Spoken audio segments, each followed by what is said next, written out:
Real quick before we get started this week, I wanted to mention up front that Anthony is a special guest on an episode of the UberCube podcast. We remembered to mention it at the end, but I know that a lot of you turned the podcast off before the end. I can see in those statistics. I know what you're doing. So I want to mention it up front. Make sure you check out our peer in the Cube podcast universe for more Anthony in your life on this week's episode of UberCube. Speaking of Anthony in your life, here's an episode of Lucky Paper Radio. All right, everybody, pack one, pick one, pass to the left. Remember to zone draft. All right, I'll be on the play. Good luck. Untap, upkeep, draw. Cast Ponder.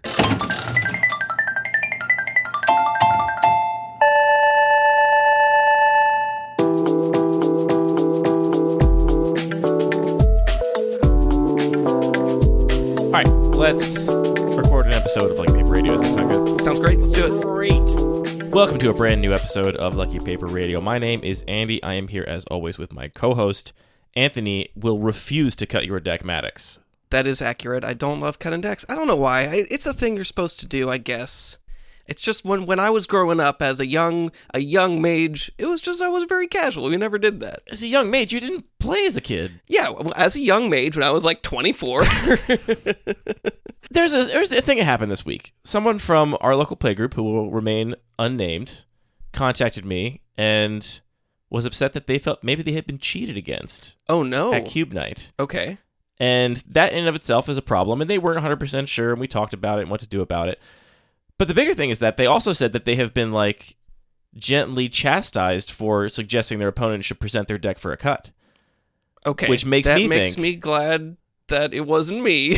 No, I would always present my deck. Wouldn't it be crazy if I was telling you right now that someone was accusing you of cheating live on the podcast? No, it was not you. It makes me think that my normal MO when someone presents their deck for a cut is I'll present mine, and I'll do whatever they do. If they don't cut, I won't cut. If they cut, I'll cut. If they pick up and shuffle, I'll pick up and shuffle. I'll just do whatever they do. I think maybe we should cut each other's decks. I mean, if somebody in the playgroup will feel more comfortable if we do that, then that's a pretty compelling reason. Like, if we're creating a culture where so many people are not cutting decks and people are just foregoing even presenting their deck, I think that's a problem. Like, obviously, I don't expect anybody to cheat at casual Cube Night. Again, this incident, who knows? But the point was, this person kind of like maybe sloppily shuffled and then just happened to top deck their perfect card after not presenting their deck for a cut. And it's like, well, you don't want the person that is just trying to have a normal Cube Night to feel like a jerk for asking their opponent to present their deck. I feel like maybe that's fair, right? Yeah, I feel like maybe we need to just establish a culture of like, yeah, we just cut each other's decks. That's what we do.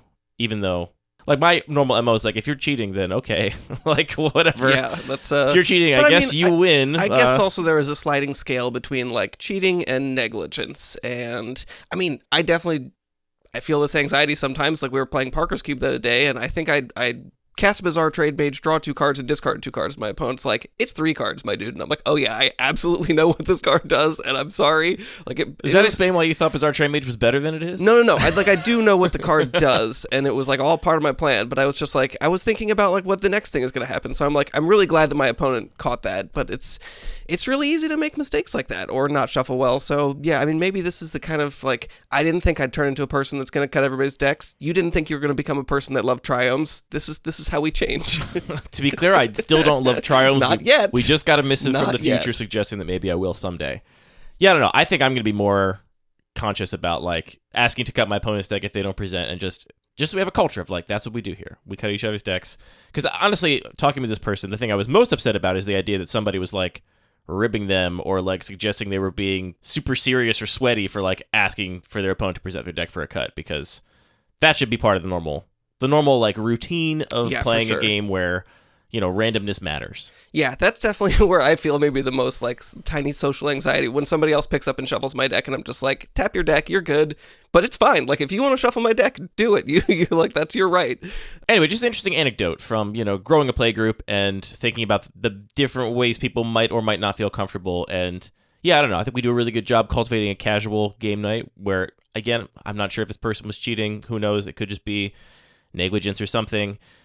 But I do think it's a problem if we've gone so far in that casual culture that people feel like it's weird to present your deck for a cut or something. So I'm going to be more conscious of that moving forward. And maybe you, listener, can do the same in your own local playgroup. I had a perfect segue, and I kind of just kept talking. But, you know, cutting your opponent's deck really matters. Sideboard. Cutting your opponent's deck really matters when the whole game is about randomness. And tonight's episode of Lucky Paper Radio is about randomness. I got a 15. I feel like it is kind of wild that we have never talked about this topic, in the sense that, like, randomness is so fundamental to what Magic is as a game. It's almost like we have a podcast about being fish and we've never talked about water. Like, I feel like we're either taking for granted that, like, everyone understands the randomness of the game and thinks about it the same way we do, or just, like, missing a huge important topic that is, like, so fundamental to the entire mechanics of the game. I think that's really true, and I think that that's a great way to frame it, because it is really easy to take for granted how randomness is really, like, fundamental to the game. And I think we've had sort of situations in the past with Magic cards, especially when they introduce a lot of dice rolling in Dungeons & Dragons, and people are like, have this weird reaction to it, and they say, well, I don't want randomness in my Magic, and the reality is there already is just so much randomness. It just comes from different sources, but it feels different when it comes from, like, the literal rolling of a dice versus drawing a random card from your deck. Yeah, I have been a person in the past that has said that I don't like randomness in my Magic cards, or, you know, people have accused me of, like, not running random cards in the Bun Magic Cube, and I'm going to stop saying that, because after thinking about it a lot harder this past week, I love randomness. It's such a quintessential part of the game, and a lot of the cards that people, I think, are identifying as random, I think are actually way less random than a lot of cards that I adore. Yeah, and I think that I do want to acknowledge that you have said in the past you don't love randomness, and your experience, your pain, just like pain, your experience is real. It just maybe was misidentified. It sounds so condescending, and I don't know why. But I think that's a reasonable thing to say, is that, like, even if you were frustrated and you're like, I don't like the randomness of this card, there's something you don't like there that is valid. It's not that the fundamental randomness is the problem. I want to start by talking about just how fundamentally random Magic is. Okay. Does that seem reasonable? Yes. And I want to talk specifically about Cube Draft. There'd be whole different sets of numbers we could run for Constructed or whatever, but talking about Cube Draft, or honestly, the same would apply to Retail Limited Draft if you're opening packs of 15 cards at random. Yeah, I mean, we could even just start with the very sort of fundamental experience that so many people have, or the first experience people have with Magic, which is opening up a booster pack. How can you have a more fundamentally random experience than opening up a booster pack? Yeah, but that's not the kind of randomness I want to celebrate here, because that's like loot box, brain chemical, but abusing randomness. It is fun. It abuses the brain chemicals. And I think I've said before in the show that I think the fact that some of the very fundamental aspects of Magic, namely like drawing a card, have that inherent fun randomness to it. Like, every time you draw a card, it's a tiny little pull of a slot machine. And I think it is genuinely tickling those same brain chemicals that slot machines tickle. I don't love my use of the word tickle there, but we're going with it. And I think that's genuinely what makes the game, a big part of what makes the game fun, is that every single turn, or every time you cast a cantrip or whatever, you get to like pull out a little slot machine and just kind of like have this constant flow of new, fun, random information that affects your game plan. Yeah, and I think that opening a booster pack and drawing a card are on the same spectrum of pulling those same kind of levers in your brain. So let's start just looking at a Cube Draft in general. Do you want to guess the order of magnitude? We'll play a fun game here. You can guess orders of magnitude. You can do a little Fermi estimation, and I have the actual numbers I've crunched here. Assuming a 360-card singleton cube, do you want to guess the number or the order of magnitude of the number of unique 15-card packs possible in that cube? Oof. So it's going to be, what, 360 times 359 times... No, because order doesn't matter. Order doesn't matter. Order in the packs does not matter. It's been so long since I've done combinatorics math and also tried to do it in my head. I'm not asking you to It's going to be a crazy number. It's going to be 10 to the 18th. Did you nail it? 1, 2, 3, 4, 5, 6, 7, 8. You went a little low. So okay. It is better. Well, I don't know. Either way. I've been on the Wikipedia page for the name of large numbers, and I am here to report this number to you. It is 125 septillion, 786 sextillion, 191 quintillion, 575 quadrillion, 891 trillion, 697 billion, 574 million, 444,640. Okay, as a human being, that I'm used to numbers between like 0 and 50. How do I do something with this number? I don't think you have to like really grasp this number, just to understand that it is enormous. Just the amount of randomness when you're shuffling up packs and making your 15-card packs for your cube is crazy. And to be clear, this is the number of unique 15-card combinations, the number of combinations of 15-card packs to make up the entire 360-card cube, where the order does matter, because you're opening them in a different order, is way, way larger. Because if you take those number of unique packs possible in a 360-card cube, you have to multiply it then by 24 factorial, which is the permutation for the order of the actual booster packs all the players are opening. And that number is also in the sextillions. So you're talking about, before you even pick a single card out of a pack, the amount of randomness you have been subject to is on orders of magnitude that is really hard for the human brain to even comprehend. I wouldn't say really hard. I would say not possible unless you're a person that spends a lot of time thinking about large numbers. I mean, you can think about it this way. Like, if a whole convention hall of people were just cube drafting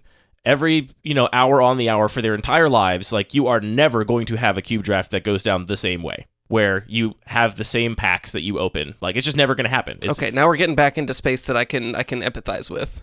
And this is like a fraction of what we talk about when we say that, the outcome of an individual match or draft doesn't really matter in the grand scheme of things when it comes to evaluating cards for your cube, right? You can learn qualitative things from a draft. Like, for me, it's so much more important in a draft if a card just felt unbeatable to everybody. Whether it was or wasn't, whether that deck 3-0'd or not, what actually matters is how it felt. Because looking at an individual 3-0 deck, we haven't even gotten to picking the first card in the draft, and we're already talking about magnitudes of randomness that will never be replicated ever by humans that were just spending their entire lives cube drafting, assuming the cube never changed. So there's just a ton of randomness at play here. And that is a huge, again, this is what Magic is about. Magic is a brilliant game because of this. Combinatorics is the type of math that Richard Garfield was studying his PhD in when he designed Magic. And the fact that it's this card game where you can so easily, just take 360 pieces of paper and then combine them in a rules system that creates orders of magnitude of possibility that are so enormous is the beauty and magic of Magic to me. Yeah, I mean, maybe a different way to sort of frame that is just that every pack you ever open of a cube is going to be unique. You will never open the same pack twice. And not even for, man never stepping in the same river twice reasons, but literally it just won't happen. Yes. There's too many possibilities that you're not going to be opening up enough packs for that to ever happen. Let's scale down a lot, just to, again, express how big these numbers are. So let's assume that every time you shuffle up your cube, you seed the 24 packs. You make the exact same 24 packs every single time. Do you want to guess the order of magnitude of the number of unique sets of 3 of those packs? Unique sets of 3. So this is not even, so this is also assuming that you don't care about the order in which you're opening them, which you obviously do. It matters what's pack 1 or your pack 2 or your pack 3. Just what are the chances 1 in X that you get the same 3 packs as your 3 draft deck packs in your 8-seat table? This is a smaller number, but it's still got to be at least 5,000? 12,144. Okay, right order of magnitude. So even if you are not caring about the order you open the packs in, Ish, almost. and seeding packs, so you're making the exact same 24 packs, 15 cards every time, you still would have to individually draft that cube 12,000 times on average before you would see the same set of 3 packs twice. It's mind-boggling. Numbers get big. It's also crazy how much humans are able to grapple with this, and we're so good at developing heuristics, even if we're not doing it explicitly and thinking through it. But for how do you look at a pack and analyze it and figure out what are the things that are cards that are good openers, good things to start with, cards that you're not as interested in picking up early, it feels so much like a smaller space than it is in reality. Yes, it does feel way smaller than it actually is. This number is actually too big for me to even bother trying to give you the names of it. It's twice as large as the previous largest number I gave. And this twice is as large or double the orders of magnitude? Double the orders of magnitude. That's different. So much more than twice as large. You're right. It is the number of digits is twice as large in this particular number. And this is just, okay, let's assume a seeded set of 24 packs, and you always get the same packs of the same players, right? So I, as player in seat 1, always get packs A, B, C. I always open in that order, and those packs are always identical. The number of unique ways you could navigate that draft, again, also assuming your opponents are all making the exact same decisions every single time, is 2 times 10 to the 36th power. Just an insanely huge number. So big. So big. Big. It's funny, this is not a topic we would usually the address title on of this episode is show. Numbers Are Big. But Mark Rosewater was recently talking about some interesting bannings that happened in Magic last week, and one of the big points he's been making is just that, look, there are so many unique cards in the game, and combinatorics make numbers so big so quickly. The idea that they would be able to interrogate every possible card interaction is just not feasible. Like, there are limits because human labor does not scale exponentially in the way that combinatorics do. Yeah. This number is actually not exactly correct either, because this gets complicated when you wheel a pack. Theoretically, you could take cards in a different order, but end up with the same pool at the end if you took card A, the first pick around, and you wheeled card B.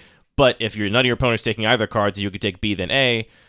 Wheeling cards makes this more complicated, so this number is actually a bit smaller. It's not quite, something to the 36th power. It's maybe a little smaller than that, but still just an incredibly enormous number. And again, to figure out how unique the experience of drafting a cube is, we're just multiplying all these numbers by each other as we go down, right? You got to randomize all the packs, you got to randomize the order they're given to players in, you got to randomize the order they open them in, then you got to randomize what players actually do in the draft, right? Like all the different possibilities of ways you could navigate that draft, and we're just in orders of magnitude that are unfathomable at this point. Should we move on to some smaller numbers related to your actual draft deck? Please give me some small numbers.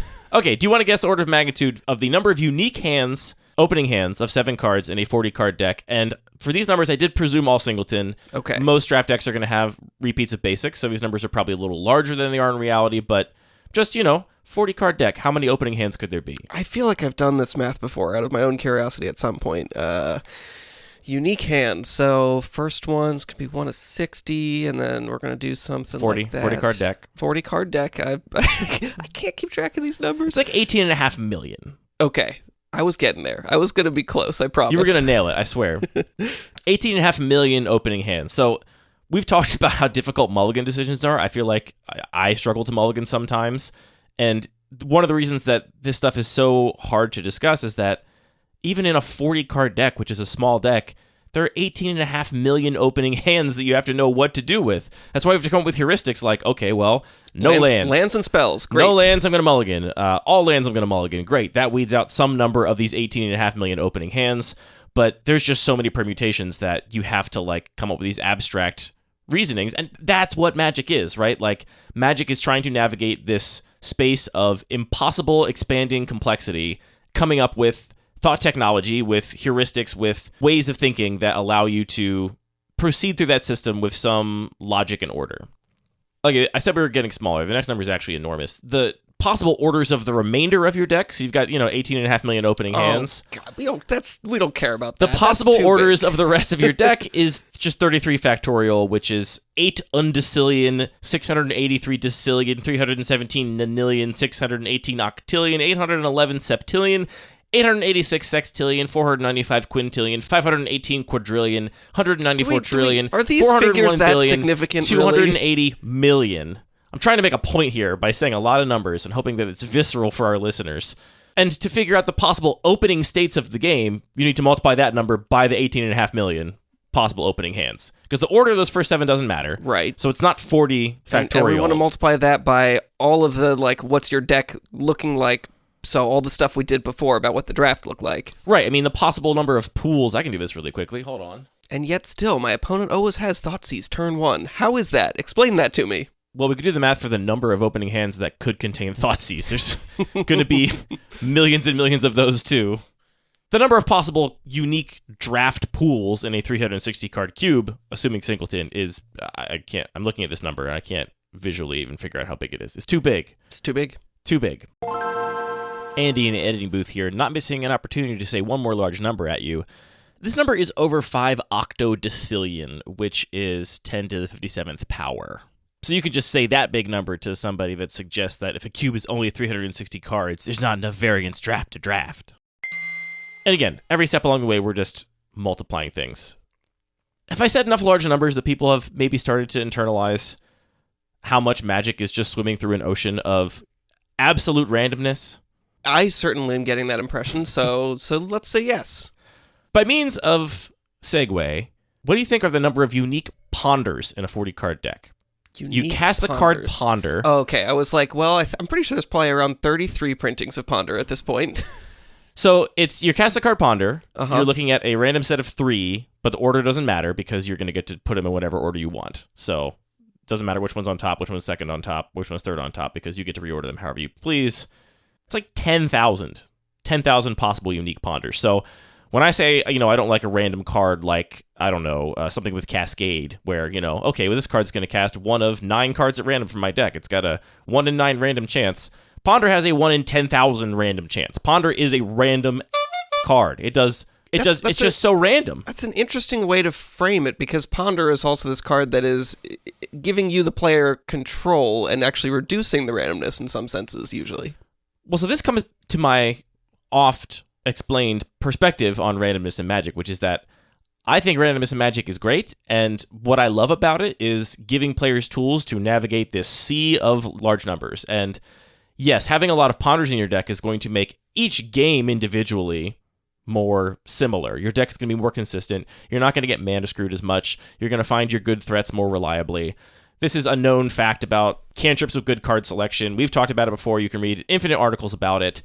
But fundamentally, drawing a card in Magic is random, and drawing a card where you have choices between those cards and look at more of your deck, it's random. It's a random thing, and it's part of the randomness of Magic that I do really love. Like, compared to a card with just like Cascade, where it's like, ooh, this Bloodbraid Elf could be a Bloodbraid Elf and a Mana Dork, or a Bloodbraid Elf and a Lightning Bolt, or a Bloodbraid Elf and a whatever. Thinking about those possibilities is nowhere near as exciting to me as thinking about all the different ponders I could possibly see. And the chances I've ever seen the same ponder ever in my entire life of playing Magic is so infinitesimally small. Like, I've never seen the same ponder ever. Every time I cast ponder, it is a brand new puzzle for me to solve. It's incredible. That's why Magic is so great. I mean, if you are saying that you like Ponder more than Bloodbraid Elf, I think the problem is you just haven't cast enough Maelstrom Wanderers. Like, if you want more combinations, just cast more Maelstrom Wanderers and you'll have fun with that. I mean, even that, Maelstrom Wanderer obviously is going to have a lot more combinations than Bloodbraid Elf, but I still have to imagine it's going to absolutely pale in comparison to a Ponder in the same deck. Like, let's assume your entire deck is lower mana value than Maelstrom Wanderer. That means that, and it's 40 card deck, 2 versus 3. 40 card deck, you've got 22 possible hits, right? So your first one is 1 of 22, and your second one is 1 of 21, so 22 times 21. But what if you have Bloodbraid Elf in the same deck, and so you get to Cascade? That is where, in fact, it gets interesting, ? Though, again, ironically, that deck is going to do the same thing repeatedly over and over again as soon as you cast Maelstrom Wanderer, which is to say cast the whole deck, and everyone's just going to scoop and walk away from you. So sounds great to me. Wait, where's everybody going?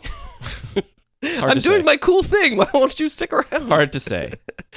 So let's talk about cards with random effects. Yeah, I mean, I think even before we do that, like, that's where I started. You suggested, let's talk all about randomness, and my first thought is, like, okay, we got Scrambleverse. This is a card that just says, shuffle up all the cards in play and deal them back out randomly to players. Like, this is the iconic random card, and I think that a lot of people, when they think about randomness in Magic, will go there. And I did a little bit of digging just sort of like through the corpus of Magic cards to try and find out how often do these kinds of cards come up and what ways do they manifest. And really, there aren't a ton of them that, like, explicitly just say, do this random thing. I assume you also did the Scryfall search O random, and then immediately followed that up with the Scryfall search for O random minus O random order. Not quite. I went through Tagger, started with a couple random cards I knew to see if I could find some interesting tags. That didn't work as well, but we got, like, Flip a Coin. That's a pretty clear random. And At Random is actually a much more easy way to find the, like, random things that aren't just, like, randomize the things and put things randomly on the bottom of your deck. But what I also realized is that there are so many cards that, like, lean into the random order of your deck as a source of randomness. Like, you already mentioned Cascade. Anything that draws a card. Anything that draws a card is just saying, like, here we have this random system, let's keep, like, leaning to that randomness. And I feel like I was sort of thinking about this from the perspective of my experience as someone who's programmed some games. Very often in games, you will want some, like, deliberate amount of randomness. It's like, how often is this character going to appear here instead of here? You don't necessarily want the game to be the same every time. You don't want to have a critical hit every time, because then it's not a critical hit. You're not getting that emotional experience of that variance. Well, it's not even that. You just want there to be some excitement when the hit. You don't want to know that you're taking the same mad damage every time. Right. Whether it's a critical hit or not, it's just boring if you're like, all right, take 8. Now I know exactly how many turns of this RPG I'm going to live. You need some more. And there are variance. so many mechanics that could be worded in a way that sounded more explicitly random, like roll a dice, and then you get that number that can now be an input to do something. And I think that Magic is very like restrained in their design, that they don't do a lot of like having to need an external object, a physical dice to roll to determine the outcome of an effect. They just use the random order of cards as a way to, be that random number generator. And so there are effects like Clash from Lorwyn that's, both players reveal the top card and whoever has a bigger one gets some bonus. Things like Cascade that are using the randomness of the order of your deck. Things that recast a random instant or sorcery from your graveyard or regrow a zombie, which are just really easy to resolve in paper because you shuffle up all the relevant cards from your graveyard, assuming you're not playing. What do you have in your cube? Like Phyrexian Furnace or whatever? Furnace, baby. Assuming you're not playing with Phyrexian Furnace, you just shuffle up all the relevant cards from your graveyard, show them to your opponent face down, and pick one. So, like, we have this randomness. We're just using cards as a way to generate that random data as you would generate it with dice or a spinner or some other mechanic in a lot of other games that just have those, different physical game pieces. Yeah, absolutely. And that is the beauty of Magic to me, that this is all one system and in ways that feel very simple, and I think feel like they are masking a lot of that depth. You can very simply create a ton of possible outcomes and unfolding possibilities. Like all of these things we're talking about in terms of randomness with your deck. I got 40 pieces of paper and I have so many different ways that game could play out that I can't even say the number. The number is too big to be spoken. And if you did say it, oh dear, do we not want to find out what would happen? No, we don't. There's also like a weird subset of mechanics that I found, which are just like things that choose a random opponent that are all designed for multiplayer that don't actually function. No, let's not talk about that. Okay, we can skip past that. There's some random stuff in multiplayer that becomes not random in single player, which, whatever, fine. But yeah, it's interesting to me how few effects, like one of the few effects that just reads like, here's an effect, choose one of 3 randomly, is actually from the Doctor Who set, Cult of Scarrow. That's literally, it looks like a modal spell, but it just you pick one of them randomly. And it was interesting to me sort of going through Magic cards to see how many cards actually did have random effects, but were just structured in ways that just leveraged the randomness of your library or another stack of cards you were sorting that didn't rely on literally spelling out, do one of these effects randomly. Yeah, honestly, my thinking about randomness this week was started by somebody mentioning to me that, like, there's this Mystery Booster playtest card called Jund 'em Out, and they were like, this could be cool in the Bun Magic Cube. And that card basically just says, like, cast at random one of these iconic cards from it's the at random. deck. Interesting. Yeah, no. So it's Abrupt Decay, Blightning, Bloodbraid Elf, Lightning Bolt, Liliana the Veil, Tarmogoyf. You just get one of those at random. One of the most Jund cards. Yeah. And for a second, ignoring that Bloodbraid Elf has a bunch of randomness stapled to it. I mean, again, not a bunch of randomness. Let's say your deck has 15 cards mana value, less than 4. You're going to take these 6 options and add 15 to one of them. Like, you're still not talking about a ton of possible outcomes, but this card is one of 6 random outcomes, right? But this kind of randomness I abhor profoundly, because it's like, okay, well, I drafted my whole deck, I drew my 3-drop, and now I just have to kind of cast it. The casting cost of this card is just Jund, black, red, green. That's why I said 3-drop. Now I just have to cast it and see what happens, right? And does my opponent have nothing I can bolt, so I just end up bolting their face, and I paid 3 mana for like a terrible like lava axe? Maybe. Does my opponent not have a thing I can Abrupt Decay because they have all big threats? I have Abrupt Decay and I literally just whiff, like possibly. Or even just, I wanted the Tarmogoyf and instead I got the Liliana the Veil, right? Like, that kind of randomness, to me, I think part of the reason I dislike it so much is that it is flying in the face of all the beautiful randomness that you were just describing, right? Like that card could have just been like a 4-mana card with Cascade, and if you put it in a certain deck, it will basically be that card, with some mana value trickery. But I don't know. Cascade is just a mechanic meant to be abused, basically. So I'm not sure I'm willing to say that. But yeah, like, again, I'm not being critical of this card, right? Like, it's a fun kind of bit. It's mostly a joke to have a card that just plays all the Jund cards. It's a Mystery Booster playtest card. No, like, slight on this card existing. But what sucks about this to me is that it just is randomness entirely self-contained on the card that is completely independent from, like you mentioned, the huge random number generator that is your deck and drawing cards and like doing stuff with the cards in your deck. Other cards like this that are not Black Border, like Crystalline Giant. I've got Crystalline Giant on my list right here. That's a hell of a card. I try to be fair and open-minded on this podcast. I'm going to say it right now. If you have a paper cube and you're playing Crystalline Giant, I think you're making a huge mistake. That card sucks. It's a bad decision as a cube designer. Not only is it completely random and self-contained, right? Like, that card is sometimes crazy strong if you get the abilities in the right order, but tracking it in paper is awful, just god awful. That's another example of a self-contained random card that I just don't like. There are some that I like more, so I thought of like Outlaw's Merriment is that Boros enchantment that just makes a type of token every turn at random. And there, obviously, the scope of the random, like, there's different scopes to all of these random things, right? Part of Outlaw's Merriment is it never whiffs, right? You're going to make a token, and there's not a ton of range, frankly, between the highest value and the lowest value token that it could possibly make. So you're making a game piece every turn. Maybe you high roll and make the one you want more often or not, but that's probably not going to change the outcome of the game in most circumstances. This is a 4-mana enchantment that makes a token every turn. That's what it does. There's a little bit of variance in there. But these self-contained cards are definitely my least favorite type of randomness because it's like a hat on a hat. Like, this game is already so random. Like, I already had to draw my lands in the right order and build my deck in such a way that I could cast my 1 red, white enchantment. And now on top of that, I'm just maybe going to make the token that dies to your Prodigal Sorcerer every turn, right? Yeah. I never make the 1/2, even though you have a pinger, and it just now sucks.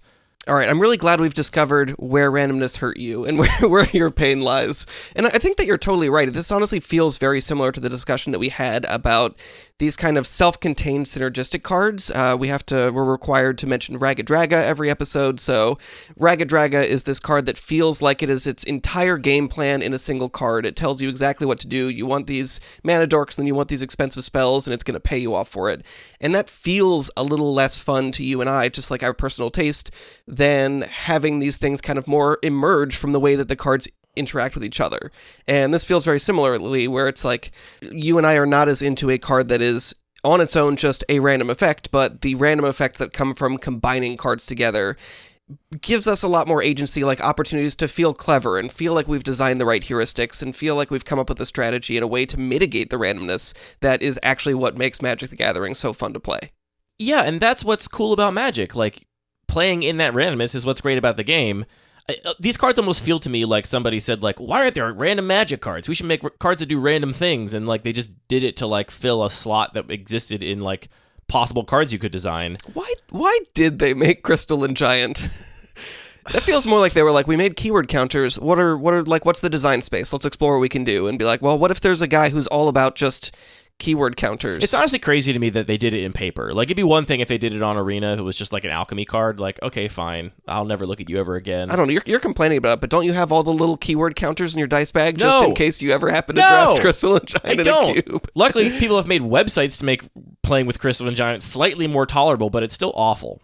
That is why I think it rubs me the wrong way so strongly, is that it seems to suggest that Magic is not random enough as is, when, again, it is such a beautiful, complex random system that is, again, way more random than these cards. Like, the number of possible orders you could roll the Crystal and Giant abilities in is probably on the order of, like, I don't know, 100, something like that. We're not talking huge numbers compared to just drawing a card from your deck. Like, literally, blue mana draw a card is so much more random and exciting than Crystal and Giant, and without any of that nonsense attached to it. So self-contained random cards, some of my least favorites.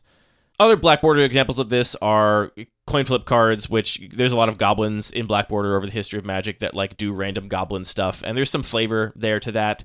Cards that just have randomness completely self-contained within them that has nothing to do with your other game pieces are my least favorite type of random card. I do like random cards where the way in which you draft and construct your deck is shaping the possible random outcomes. So Cascade is a classic example of this, right? Like, obviously, if you put a bunch of counterspells in your Shardless Agent deck, then you are running the risk of Shardless Agenting into a counterspell, and you just have to accept that that's part of the outcome. You have control over that. You have control over what 2 and 1 mana value spells you draft and put in your deck. You have control over what Shardless Agent actually does.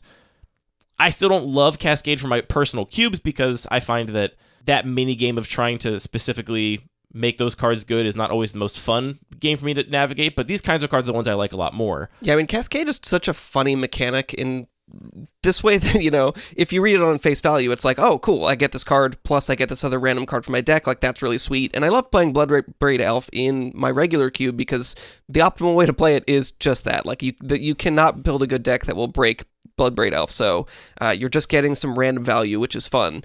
If you're playing, for example, the Cascade Cube, or a constructed deck that's all dedicated to making Cascade do something, you can build your deck in such a way that you always get the same card. So it's literally not random. It's funny how this like extremely hyper random mechanic ends up allowing people to break it in such a non-random way, which it's amusing.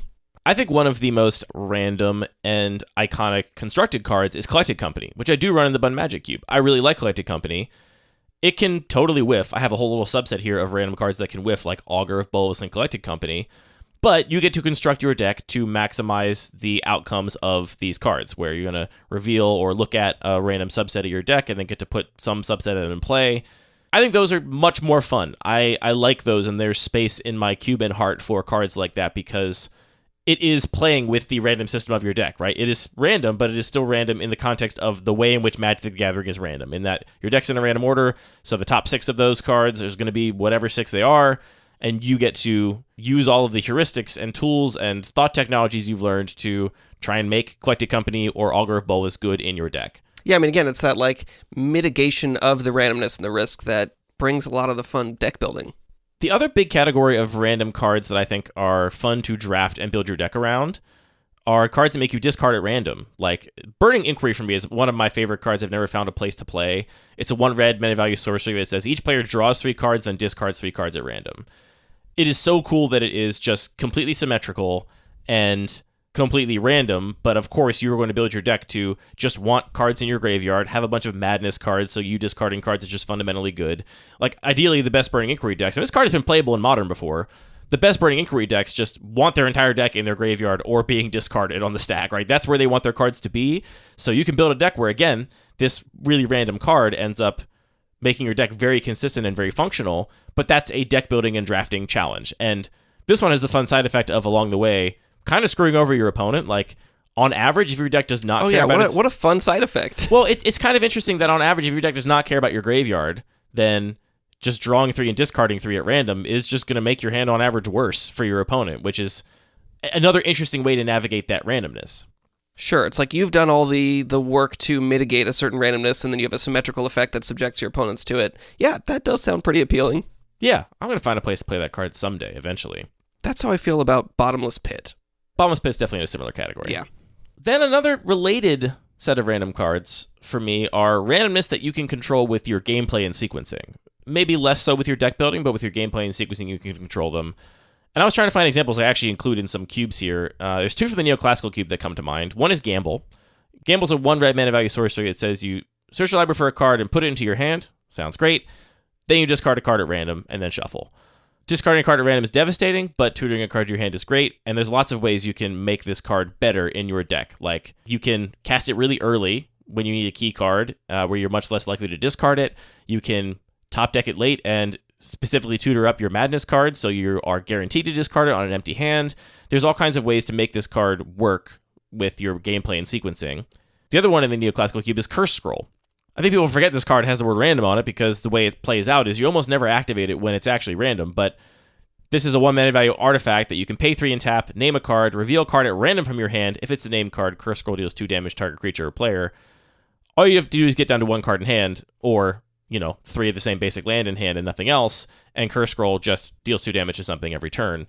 But it is still fundamentally random. It just demands that you play in a way to mitigate that randomness. I think these cards can be fun.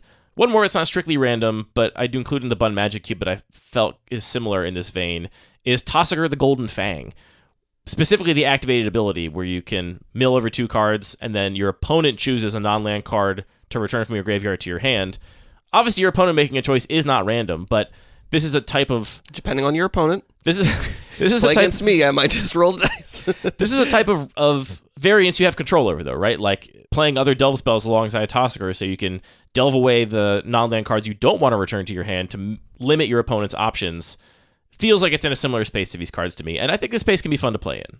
For sure. Another one that seems similar is Goblin Charbelcher, and this is another card that, sure. It doesn't say random effect on it, but they're just using the deck as the random number generator to fuel this random effect. And the fact that then you can construct your deck in a way such that it has fewer and fewer lands so that you actually just like juice that number is And again, is it constructed, it just wins the game. Like the randomness is completely mitigated. Which but I kind of love these cards more like in cubes where you can't necessarily go all in and you are still going to be a victim to some of the randomness. So it's not about like, oh, I solved this puzzle completely, but it's about how am I mitigating these murky waters of randomness.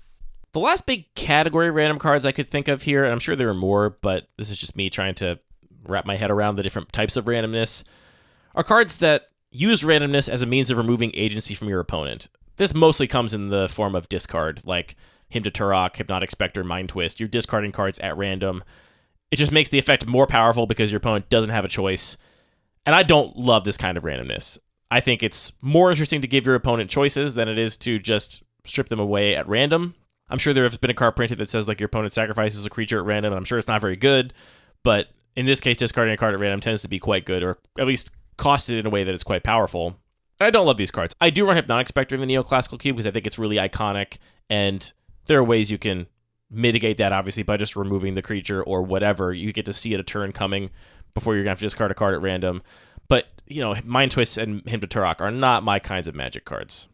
Yeah, discarding at random is rough, but again, I feel like it's just a sort of natural extension of the initial randomness of drawing cards and is sort of just continuing that flow of random cards through your hand. That is, I'm sure, why it was so prevalent in the early days of Magic, is that it just felt like, yeah, this is the exact same thing. You could have just not drawn these cards at random. It does feel emotionally so much worse to have the card you need in your hand and then be forced to discard it at random rather than having never drawn it in the first place at random. Right? Yeah. It is also really interesting. So increasingly when I'm doing a Scryfall search for something broad like this, I've just been sorting things by release date. I do and it all the removing reprints, so I'm actually getting things in order they were printed. And just searching for the Oracle text at random.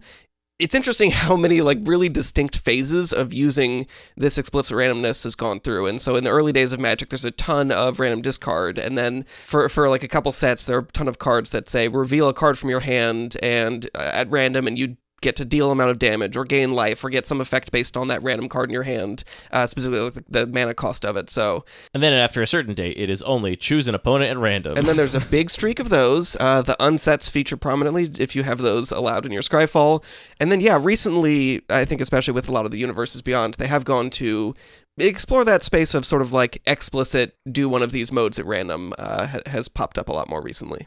There was a lot of cards that I don't really think fit into a category, but essentially use randomness as a balancing feature. Like, to me, one of my favorite cards in this space is Goblin Guide, where 1 mana 2/2 haste, too strong. Let's make it worse. 1 mana 2/2 haste that always draws your opponent a card, too bad. Your opponent's just going to run you over. Let's just make it flip the top card, and if it's a land, they get it into their hand. You know, it's just this way to, like, kind of tune that effect.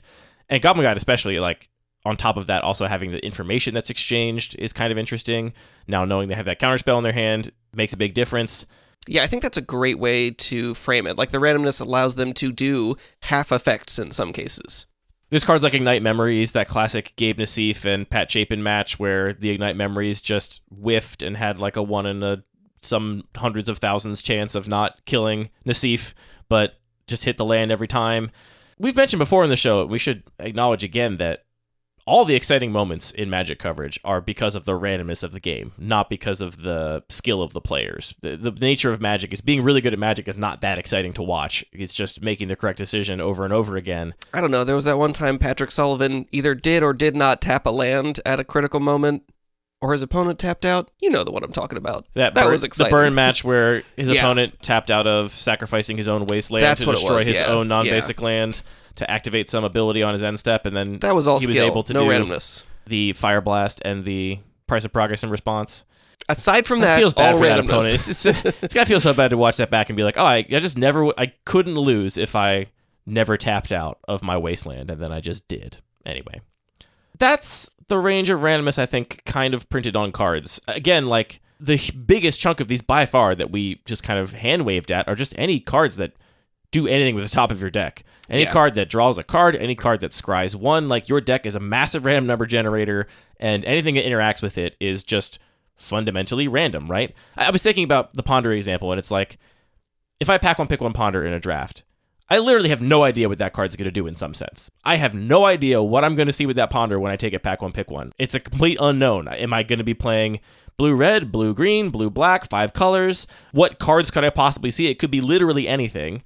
Obviously, I know that the card is still good because I'm going to have some percentage of lands in my deck and some percentage of non-lands. And even if you just look at Ponder as a way to find a land when you need it and find a spell when you don't, I know I'm going to have those 2 categories of things in my deck. So I know the Ponder is going to be good enough, but it's just kind of interesting that I could pack one, pick one a card where it's like, okay, what does Jund Mount do? It does one of these 6 things. What does Ponder do? One of 10,000 things. I do not know what those 10,000 options are right now. I have no clue what they could be. Well, obviously I have a clue. I know what's in the cube, so I know what like the kind of range of those 10,000 options might be, but I have no idea what Ponder's going to do in my deck when I take it quite literally. But I abstractly know what it's going to do because of our heuristics and thought technologies we developed to think about these cards abstractly. Right. I mean, it's interesting. Mark Rosewater also uses the term variance to describe exactly this. And sometimes it does seem counterintuitive that you might say a lightning bolt always does the same thing every game, but it doesn't. It sometimes kills a creature. Sometimes it kills your opponent. Sometimes it, triggers some other effect. And the fact that Ponder does different things in different games, even though in a different sense it feels like it always does the same thing every game, which is like smoothing out your draws, it does just present a lot more choices to the player than you might think. There's also, I mean, just like a huge depth of individual cards that do, I mean, like you said, things that care about the top of the library, but there's Temporal Aperture, which for 5 mana will let you cast something for free off the top of your library. That's the same effect on Urza, which I know you've enjoyed casting this a bunch recently. I've been playing this in the oldest cube, which I think we've mentioned on the show in passing. And by you've been playing it, it means I feel like I've seen you draft it like 3 times. I will never not take it in that cube. This is, we mentioned on the show, this is a like very low-powered, kind of janky, old school cube built by a member of our play group. The hard rule for him was that nothing in the cube could be even close to viable of the neoclassical cube. Like everything had to be like substantially worse.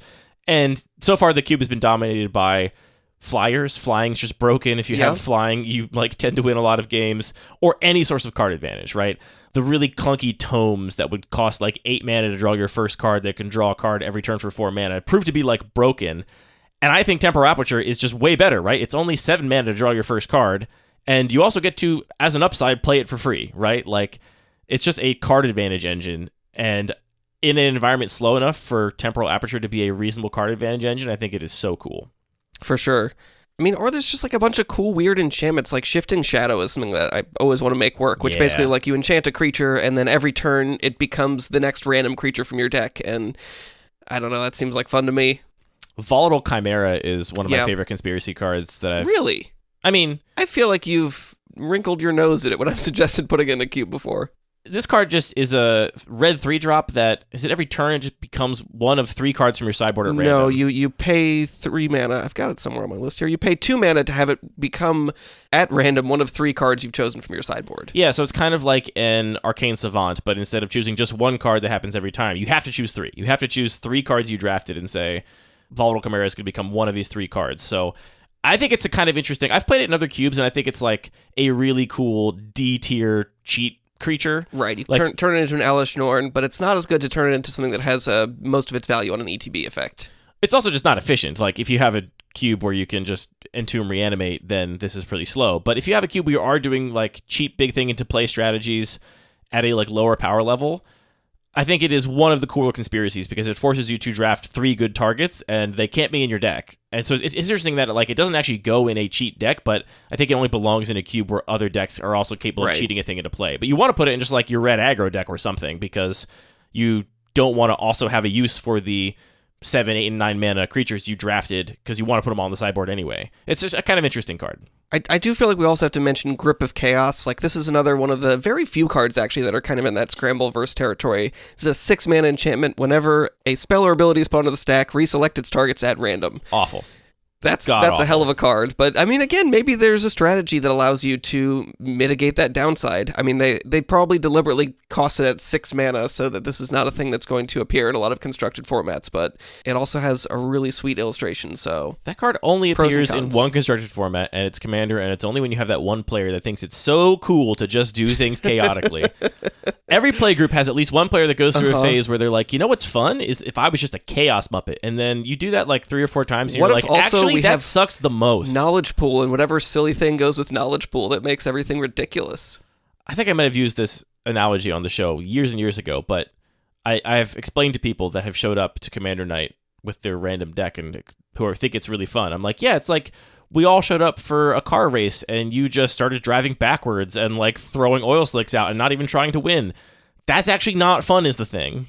As a Mario Kart enjoyer, I think that can be fun. All right, Anthony, let's close. Give me your treatise, your little stance. If you had to summarize your stance on randomness and Magic and how it relates to your decisions as a cube designer, where do you stand August of 2024? I mean, randomness is, like we've been saying, just fundamental to the game, and I think that often players want to be a little bit minimizing or dismissive of it and think like, no, I'm a serious player, I want things to go as I plan. But the reality is, if Magic was literally always as you planned, if you just always got to choose exactly what cards you want, in what order you would draw them, that would not be a fun or interesting game. Like, the randomness actually just creates the space for players to learn and grow in a way that is meaningful and fun. I do also think a lot of the randomness is hidden by the fact that cards, they spend a brief time in this hidden temporary zone where players get to select from that random pile of cards in their hand how they're actually going to sequence things. And that sort of buffer actually makes it feel much less random, but doesn't impact the reality that it is a very random game. Right, if you were just flipping over the top card of your deck and casting it every turn. That would not be so fun. Right. Well, that's sometimes fun. But I mean, to your point, like, the hand is such an important concept in the game of like you have a small subset of things at random that you then get agency over, and it's not, I mean, in some very abstract sense, it's not so different just to say like, yeah, we're gonna flip our decks over one card at a time and just see who has better cards in their deck. And again, it's obviously a big difference practically, but like abstractly it's not that different, right? Yeah. But that difference in the abstract is so critical to making the game what it is. Right. So I mean, approaching randomness as a cube designer, I feel like I kind of go in a couple different directions.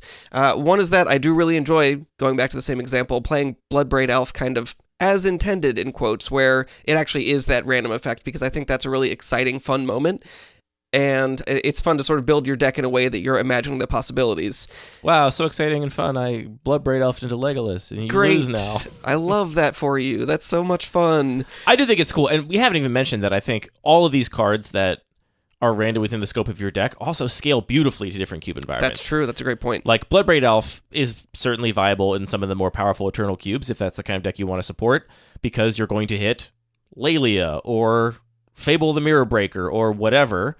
In your cube, you're only going to hit the best card that's in your deck, right? There's going to be a range of what you can possibly hit, so it kind of naturally scales to the environment in a nice way. Yeah, I do also really value that sort of like emotional, exciting moment from cards that are kind of like build-arounds or have this unpredictability, like Shifting Shadow. This is a card that I've put in the irregular cube. I have yet to see somebody actually play, but I think that randomness is such a valuable ingredient to creating those exciting highs, those emotional thrills in a game. Or Chaos Wand is another one that lets you cast instant sorceries from your opponent's deck, which is kind of an interesting, like, well, how am I playing this? How am I playing this in this matchup versus this matchup? How am I going to sideboard around Chaos Wand? Yeah, I don't know. Randomness is there. It is a valuable ingredient in making normal, fun, satisfying play. It's also valuable for creating the really exciting emotional moments. So embrace the chaos. How do we not talk about, to me, that's such a concise example. Like the difference between Direfleet Daredevil and Snapcaster Mage. Oh, yeah. Flash aside, which is the other major difference. That is a big difference. Those cards are so similar, but the fact that one does it from your graveyard and one does it from your opponent's graveyard, to me, puts them in completely different categories, where in one sense, I get to like draft my deck and find cool targets for Snapcaster Mage and like have agency over the range of possible outcomes. And Direfleet Daredevil, a card which I really dislike, frankly, as a player and a cube designer, I have no control over. It's just like, actually, my opponent is just playing a bunch of creatures as their removal spells, and so I have nothing. I just play my 2/1 with First Strike. I really dislike that compared to the Snapcaster Mage. The other example I can think of is there's Think Twice, and there's that relatively newish and came out in the last 2 years Dimir card that is basically Think Twice from your opponent's deck. Is it Siphon Insight? Yeah, that's it. That's the one. Think Twice I adore. It's not powerful enough for most cubes I curate, but it's a really elegant, beautiful card. Siphon Insight to me is like, what if Think Twice drew cards that were not part of your plan at all? You just drew, random nonsense. Those kinds of distinctions between doing things at random from your deck versus your opponent's deck, I find basically no joy in the latter. I know a lot of people do. I get a lot of joy. I mean, when you have Direfleet Daredevil in your hand and your opponent casts a removal spell, it turns what would normally be like, oh crap, they have the removal spell, to, yes, now I have the removal spell too. And I think I should acknowledge where I think a lot of the fun for that comes from people, like the Gonti Lord of Luxury style cards. Like, love it. People, I think, really like those because it allows them to play a card that doesn't belong in their deck, right? It's like, absolutely. Now I get to cast this card that, is not in my colors and, wouldn't fit in my strategy, but is actually really good right here. Which, to go back to your intro with all the big numbers, a lot of those numbers, that number represents a lot of things that are never going to happen. We can say there's so many possible decks, but in reality, I'm not going to play this 5-color deck with this green cost giant Hydra. Or, to put it another way, you're not going to play a deck with 2 lands, which is many of those septillion options have, Great point. But if I have Gonti Lord of Luxury, it's like, cool, suddenly I have this ridiculously costed giant green Hydra. I am going to cast that. So it actually, those kinds of cards do even expand the potential chaos for what a game of Magic can look like even more in a way that some players find very gratifying. Yeah, and I see that, but for me, it's just not where I'm at. And ultimately, we've talked a bunch about how Magic is kind of like a synthesis between poker and chess. Mm-hmm. I think it comes down to whether you like the chess or the poker side of Magic more. And that can maybe explain a lot of what different cards and different effects mean to you. Anyway, I can't wait to send this podcast episode to everybody in the future that asks me why I'm not including Jundamount or Crystalline Giant or whatever the future random self-contained card is. Here is an hour-long episode for you to listen to for that.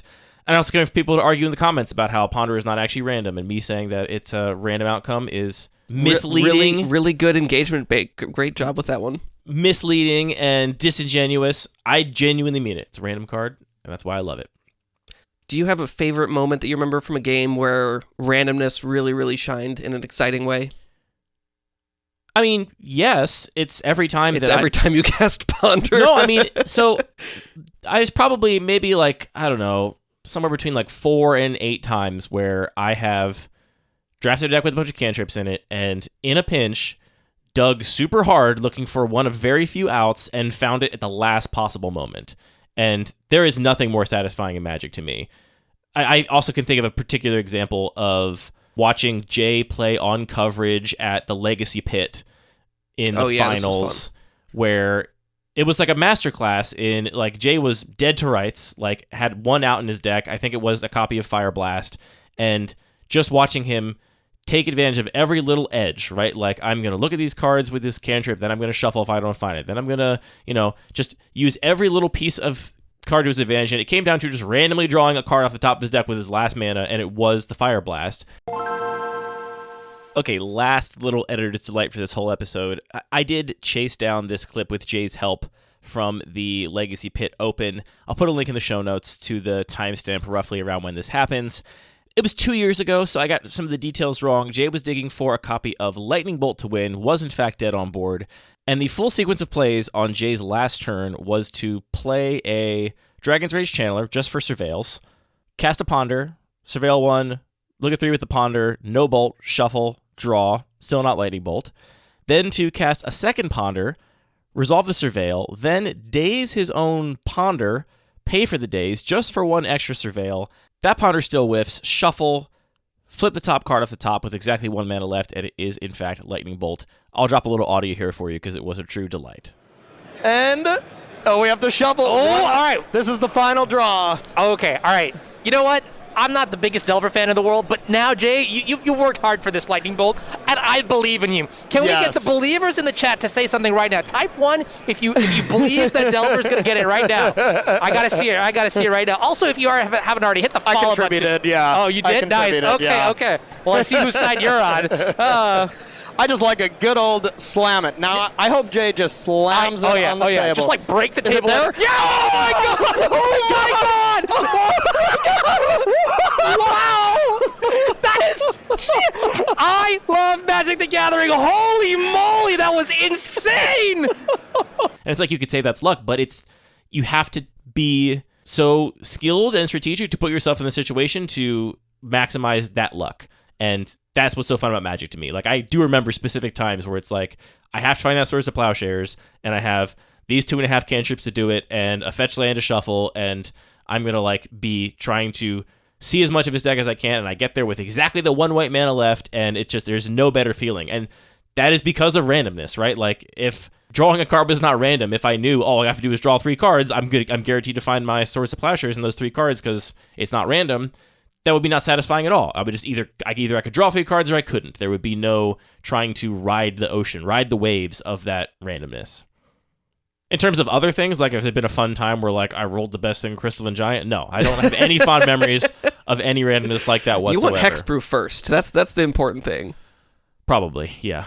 I had a fun moment at Capital Cube Champs 2 weeks ago where I was playing Mana Crypt in my deck, which maybe wasn't a great idea in the twoob where everything costs 2 or less, but I didn't even I was mention doing Mana it. Crypt. I thought we were mentioning so many good random cards, but I've got a couple more here we didn't talk about if we want to just like blast through these, but that's okay. It's already at an hour. I had one game where I was just winning every flip on the Mana Crypt, and my opponent was just like getting.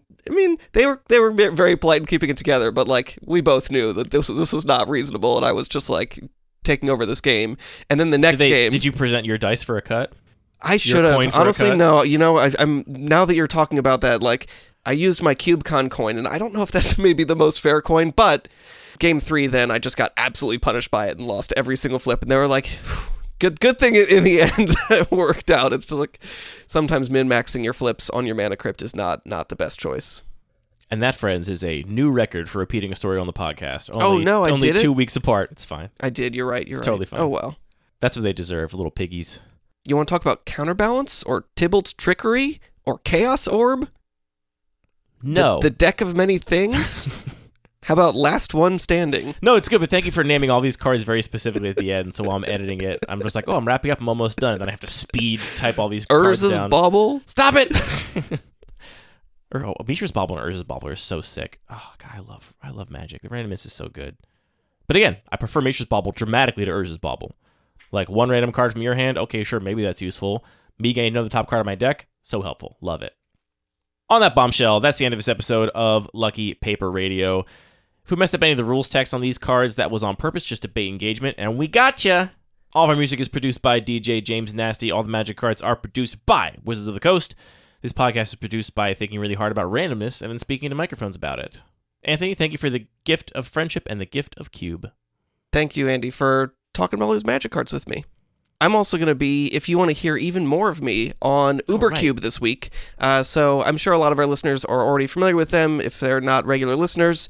And we had a fun episode. We talked a lot about food and Magic, and I picked some cards for their Sushi Go Cube, which I'm pretty excited about. So go check that out if you haven't already. We should have said that sooner. I'm going to put a little thing in the front of the episode saying that, just so people actually... I think a lot of people turn it off by the point that we start rambling in the outro, which is fair. The point we start rambling, which is about 4 or 5 minutes in. A lot of podcasts do that thing where they do their outro and then have like one last bit at the end. Mm-hmm. Look, they do the top 3 on Block Party after all the credits.